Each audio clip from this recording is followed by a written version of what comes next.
Thanks for watching News 12 on your side.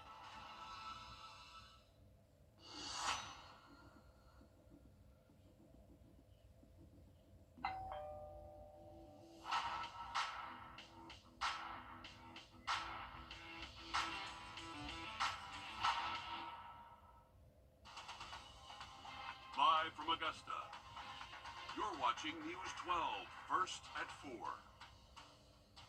As the cold winter weather sticks around, we have seen tons of house fires impacting families on both sides of the river.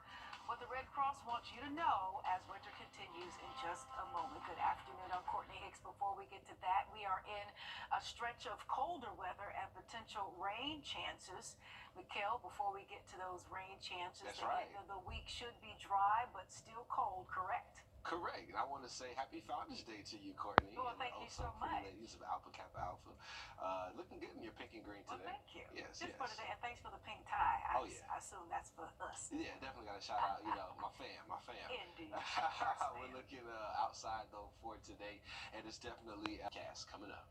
Mikhail, we'll look forward to that. Thank you so much. Traffic is still being affected after power lines were pulled down on Bel Air Road by a truck helping clean up damage from Hurricane Helene. The Columbia County Sheriff's Office said a live wire was pulled down. Your Hallie Turner joins us live near that scene. And Hallie, what's the latest as the issue continues? I see traffic kind of being rerouted there. Yeah, Courtney, it is still being rerouted over here on North Bel Air Road. Again, that power line is right now, it's 4:03. So they've been out here since about 11:50, so just before lunch. So we're hitting that 4-hour threshold. And they've been out here, but this is the power pole right here. That actually was the old one came down when that power truck clipped it. Not the power truck, but the debris truck clipped it, and it's kind of unclear of where the wire's hanging low. But you never know. Those trucks are huge. I mean, they've got a lot of size on them to be able to pick up the debris. So right now they've been able to put that pole back up. You've got AT&T out here. You've got WOW services. There's Fairway Electric. They've all been out here trying to help get that back up. Nobody was injured, which is the great part. The only thing you can see damage right there is the Piedmont sign. Again, this road is blocked off. So if you're trying to come down North Bel Air Road towards Hereford Farms Road, you're going to have to make a U-turn right here at University Drive. If you're trying to come from Town Center Road back towards North Bel Air Road, you can't get down here. So it's one of those like one-way U-turns. So a lot of people, again, we're going to pan this way. A lot of people are still coming this way. Today's Wednesday, so you got after-school activities, you got church. Everyone's trying to get home as we get closer to 5 o'clock. But really, there's no long wait. You can see all of this traffic moving pretty smoothly. They're going to take a right down here on University Drive, and then they'll be good to go. But again, I was able to drive through it just a little bit ago to get over here, standing right where the coroner's office is. But that line is still in the middle of the road, and they're moving pretty swiftly to try to get things back up. And hopefully they'll be, finished with those repairs as a rush hour hits in about maybe a little over an hour or so. So we'll see. I mean, that just shows that we have maybe turned the page on Hurricane Helene, but have not closed the book just yet. Thank you, Hallie, so much for that report this afternoon. We appreciate you. The mornings this week are cold, and so are the nights. And some people are using space heaters or their fireplace to heat their homes. And here, there are more home fires this winter in parts of our area. In the last month, the Red Cross says it has responded to 40 home fires in our area. Your Kennedy Payne is live in the newsroom with what a busy season it's been. Yeah, Red Cross has been working around the clock for the past several months. They went from assisting families after Hurricane Helene to a very busy winter season. And the number one cause of house fires is cooking, but during the winter months, it ramps up to heating. During winter, Red Cross sees a 30% increase in house fires. The CSRA is no exception to this. Red Cross says their top counties with the most house fires just in the past month are Richmond County with 11 fires, Columbia County with 6 fires, Burke County with 4, and McDuffie with 3. Susan Everett is with Red Cross. She's been the executive director for about 8 years, and she says this year seems to be the busiest for home fires. Unfortunately, with home fires, Some of them aren't caught in time. They happen very quickly. A whole home can be destroyed in a matter of seconds. And in our area, we've had 7 fatalities from home fires just since in the past 6 months, which is an increase, which we normally do. So not only are we having more fires, we are having more fire fatalities as well. But luckily, there are some easy ways to avoid house fires. We asked Susan what some of those are. So all new on News 12 at 6 o'clock. Find out how you can keep your home safe during this dangerous winter season. Indeed, Kennedy, and we are looking forward to that advice. Thank you so much. We appreciate you this afternoon.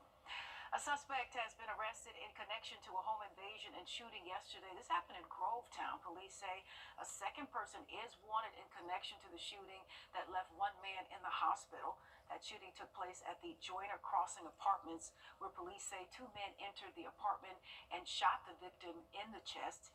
He did not appear to have life-threatening injuries. Multiple people were in the apartment, including an infant who was nearby the victim. No one else was injured. 20-year-old Isaiah Bautista from Augusta was found and arrested near Windsor Spring Road and Meadowbrook Drive in Augusta. Bautista had a gun at the time of his arrest, along with multiple outstanding warrants in Richmond County and Reedsville, Georgia. Officials are also looking for a second suspect you see here, whose name has not been released, but is said to be around the Deans Bridge Road and Meadowbrook Road area. After more than a year of war and many months of negotiation, an elderly woman who was reported missing in Batesburg has been found dead. The Saluda County Coroner's Office says 82-year-old Edwinton Henderson was found on a street near the city limits of Batesburg, Leesville. Her loved ones reported her missing around 6:30 yesterday morning, and she was last seen on Monday. SLED and the Coroner's Office says there are no obvious signs of foul play, but that Henderson is believed to have suffered serious medical issues. It's a coordinated dance in the sky, and we are about to get a backstage look at the way Delta Airlines gets its planes in the air. That and more in just a moment. But first, let's check in with Mikhail. Well, we are looking pretty good finishing off the work week, but by this weekend, we're tracking some rain chances moving in. We'll talk about that in your full forecast coming up next. Time and temp, brought to you by your First Alert weather team. Join us right here on. You can see by the middle of next week, we're looking at highs in the 30s, so very cold behind this next storm system for this weekend, but at least for MLK Day, we'll be dry. All right, sounds good. We appreciate you, Mikhail. How about a behind-the-scenes look at the well-choreographed dance Delta Airline does day to day, in and out, morning to morning, to get planes up and in the air and get you where you need to be. Tracy Hutchins reports from Atlanta. You ready to go? With smiles on faces, it's time to shine. Thank you. Before you ever step on board, a well-choreographed dance has already begun. It takes a team to get these Delta jets in the air on time. To see how it's done, Atlanta's hometown airline gave us behind-the-scenes access. Delta is ramping up for its biggest year yet, 968 daily flights out of the world's busiest airport. You have fueling, you have catering, you have laboratory waste. Everyone is here to do a job in a timely manner. On the tarmac, crews can have as little as 60 minutes between arrival and the next departure. Getting your bags on board is a priority. When they look out the window, we want on the note that we take care of their bags. We want to make sure they're put on the right way, the safe way, the correct way. Whether it's below wing or above it, everyone has a part to play. There's our company down here. Delta's Redcoats, elite customer service agents, break it down by the numbers. Delta alone, we have over 100,000 workers. But Atlanta has a huge part of that number. Flight attendants is over 3,000 of them. Ramp above wing, we're pushing over 5,000. And so it takes a lot to move this airline through this airport. Flight control, Rupa. Invisible to passengers is the Operations and Customer Center next to the airport at Delta's headquarters. Inside this massive room, employees from 35 departments work together, managing everything that impacts you as a passenger. From coordinating flight crews to your snacks and drinks, to communicating with other airports and maintenance technicians. They even have their own team of meteorologists. We run the whole worldwide operation from right here. So there's always some form of disruption occurring. Today, for example, it's up in Minneapolis with the snow, and other places it could be in Europe with winds, or down in Mexico and Central America with volcano eruptions.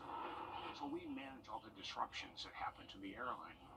More than 4,000 flights around the world are monitored right here in the OCC. During peak travel times during the summer, it's more than 5,000. We monitor the flights. If there's any changes to weather or turbulence, we'll let the crew know. Have you been in here where it's just like there's just this frenzy of activity that you were able to pull it off despite the challenges, despite the hurdles? Absolutely. I think that's where the team and all of the teams in this run really thrive. They're kind of that calm in the midst of chaos. Wow, so interesting. Coming up in March, Delta celebrates its centennial, its 100 years of flying, and they'll mark the milestone by revamping the Delta Flight Museum in Atlanta. Just a quick note before we go to break, Delta Airlines started in 1925 as a crop dusting company. We'll be right back. First Alert you the help you need. And welcome back. Taking a look at a couple of health headlines this afternoon. There are new recommendations to measure obesity, and it may be welcomed news for some previously classified as obese. A new report that focuses on body fat and what medical issues people have, not just their weight.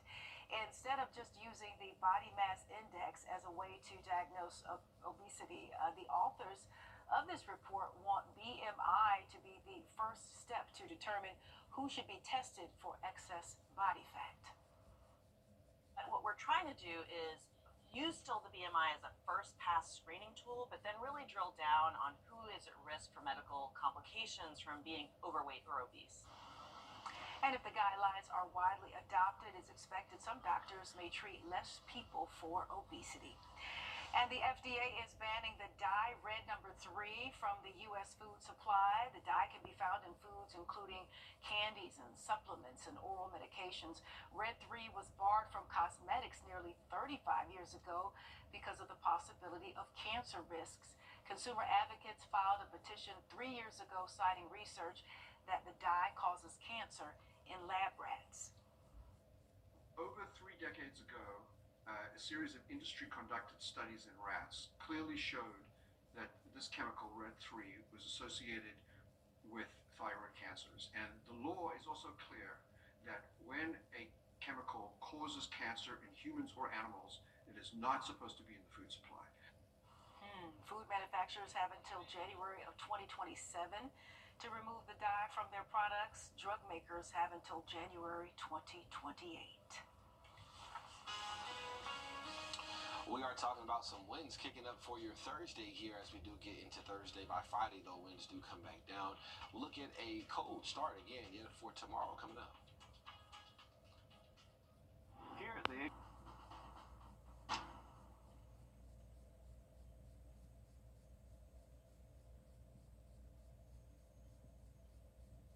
You're watching News 12, first at 4. Continues. Hey, good afternoon. Thank you so much for joining us, staying with us. I'm Courtney Hicks.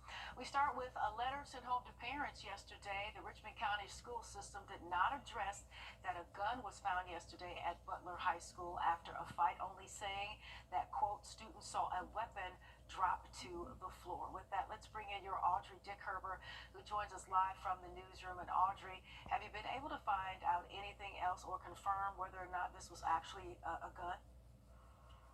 Well, many parents are worried, especially since this isn't the first time this has happened. And one parent wonders what would have happened if a student didn't go against the school system's cell phone policy to record the fight. Now take a look at the video that's circulating on Facebook, claiming to be filmed in Butler High School. It shows two people fighting in a classroom during class when what appears to be a gun falls onto the ground. In a statement from the school district sent to Butler High School families, they say during the altercation, students saw a weapon drop to the floor, and administrators and RCSS police responded immediately, securing the school for 45 minutes while police investigated that, and the student was taken into custody. But for one mom, concern continues to grow every day. She sends her son to school and is demanding action. I just feel like, how many times does it have to happen before you guys are fashion, put different rules in place, different safety measures. The reason I'm speaking out about this is because I'm not going to be that parent that allows 5, 6 different red flags to happen, and then now the serious situation has taken place, and I'm at the school trying to figure out if one of my kids are identified as someone who is no longer alive. I'm not waiting for that to happen. So for me, I have questions. I'm pissed off because I want to know, what are you guys going to do? If you have safety concerns, you can report them to the school or to their safety tip line at 706-828-1077. Now, I did reach out to the school district asking if any precautions will be in place due to this incident and if they are still considering putting metal detectors in their schools. Still waiting for a response. All right, Audrey, I know you'll stay on top of this story. Thank you so much for your report this afternoon. The school says the incident was addressed following the Code of Student Conduct and Discipline. Traffic is still being affected after power lines were pulled down on Bel Air Road by a truck helping clean up damage from Hurricane Helene. The Columbia County Sheriff's Office said a live wire was pulled down. Your Hallie Turner joins us live near the scene. And Hallie, what's the latest with this particular issue and this traffic rerouting that it has caused pretty much all late morning and afternoon long? Yeah, well, they're going on just about 5 hours of being out here, but actually within the last probably 10 or 15 minutes, you can see where they're working right here above the Piedmont sign. Courtney, they are actually pulling the wires off of that wire that was pulled down. They're pulling it up, and they've gotten one of that top darker section up at the top. They've already gotten adjusted, and one of the guys from AT&T is up there now tightening one of the wires. So they're getting them up, and it's moving pretty swiftly out here. But you can see there's cars coming in different directions. We're going to pan a little bit back towards the North Bel Air Road. You've got Columbia County school buses coming out here. Today's Wednesday, so you've got church night, you've got after-school activities. So a lot of people are on the move. So what they're doing is if you're coming down North Bel Air Road, that's right over here where the Evanstown Park is. You've got Taco Sushi. You've got the Lash Place, Code Ninjas, all of that is right over here. So they're going to divert you to University Drive. So you'll come all the way down here by the coroner's office and take a right. If you need to go back towards Floor and Home down off of North Bel Air, they're actually, within the last several minutes, are allowing you to come off of University Drive, and you're able to take a left. So traffic's moving pretty swiftly. If you have somewhere that you need to be pretty urgent, you might want to avoid coming out this way, but it's not a long way. It's pretty easy. You just go right here. They're going to redirect you to the side of Piedmont, and you can be back on your way. So again, they are getting that power line up. I mean, they're working pretty fast out here.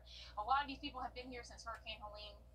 So, they've been doing this for a while now, but they're out here getting it up off the road, and we should, maybe within the next hour and a half, should see the roads open back up, but it's taken up almost 5 hours to get to this point today, which is pretty quick. Yeah, all right, Hallie, thanks so much for keeping us abreast of what's happening out there and being our makeshift traffic director as we may be heading from work or going to pick up the kids or the many after hours events that you talked about. Thanks so much. Switching gears here to weather now with a live look. Back here at home, the Aiken County coroner says the deadly fire on Kellogg Drive that killed 23-year-old Markel Howard has been officially ruled as a homicide after the autopsy.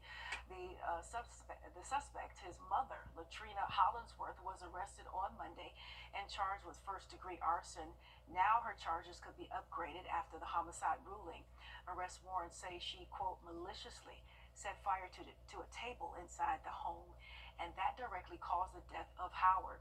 Jail records show she had been arrested multiple times since 2021. And the Richmond County Sheriff's Office is asking if you or anyone you know has seen this missing man. 61-year-old Joseph Hancock was last seen December 23rd, but investigators say they received information that Hancock could be in Atlanta. That information says he was last seen near a quick trip on South Marietta Parkway and by North Avenue. Anyone with information can call the Richmond County Sheriff's Office. Let's get Mr. Joseph back to his family. Mikhail? We are expecting some rain to push in as we do head towards the weekend. We'll look at temperatures, though, finishing off this week closer to average and also lots of sunshine in between now and Friday. We'll talk about your forecast coming up next. for the best deals on pre-owned vehicles. Who you trust matters. At News 1226, finding truth is our promise to you. Checking the facts on all sides. And we'll continue to keep you To covered. serve you with accuracy. Now, we have issued a first alert weather days. Impact. Our I team will continue following this story and transparency. We begin with the breaking news happening right now. Empowering you to make the best decisions for your family, for your future. News 1226. Who you trust matters. I look at her and I see my future. She is the promise that gives meaning to each new day. Her love holds us close and guides us. She is and always will be my everything. I celebrate her with a jeweler that I trust. And that's Windsor. This is JTV. This is JTV, and this is JTV. Shop JTV Jewelry Television and JTV.com for amazing jewelry looks at unbelievable prices. Every style, every color, everything you love about jewelry. This is JTV.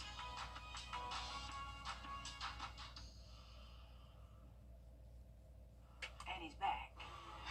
The hot man. Whoa, we're back. But hey, happy Founders Day to you. Shout out to all the women of Alpha Kappa Alpha Sorority Incorporated watching right now. We call it, so Mikhail's a part of the first That's right.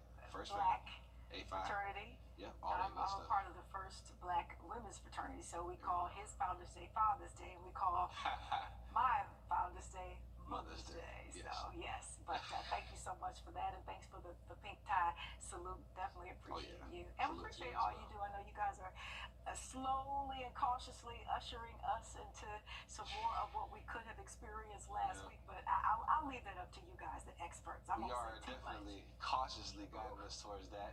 If I like that, you should be a model, Mikhail, but thank you so much. I know it's important. All right, this just in, the Columbia County Sheriff's Office says it responded to an accident involving a golf cart near Riverwood Parkway. They said the 12-year-old driver was injured along with another victim. The incident report also states that that 12-year-old was taken to the hospital. So about this TikTok ban, what does it mean for people who love the app? Will it still work? Are there any good alternatives? I'm Jamie Tucker. Coming up, we're going to take a look at some of the frequently asked questions and give you answers. Do you just need a ride? We've got it at Gerald Jones Auto Group. Find us Oh my God, a TikTokless world. What are we going to do? We'll figure it out. All right, so let's get back here at home. We are a few hours away from being able to stuff the stadium at Christian Berry Fieldhouse, and that's where we find News 12 Sports Director Alyssa Lyons. She is live just ahead of the event. And I don't know, Alyssa, was it you or Joseph talking about how Coach wanted to just like knock it out of the box this year, give a specific number of the teddy bears, and so folks are really excited for this event.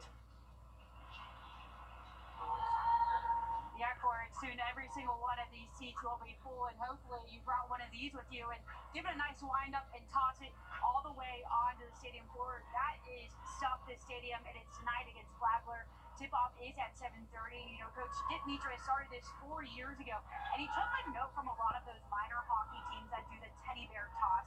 So what will happen tonight is when the Jacks score their first points, they will have the visitors here tonight go ahead and give it a nice toss with all the teddy bears or stuffed animals that they have brought and give those to local charities. Here's what Coach had to say ahead of the game tonight. It's kind of out of my hands. It's grown so much. The very first year I was over there collecting them the next day and putting them in bags.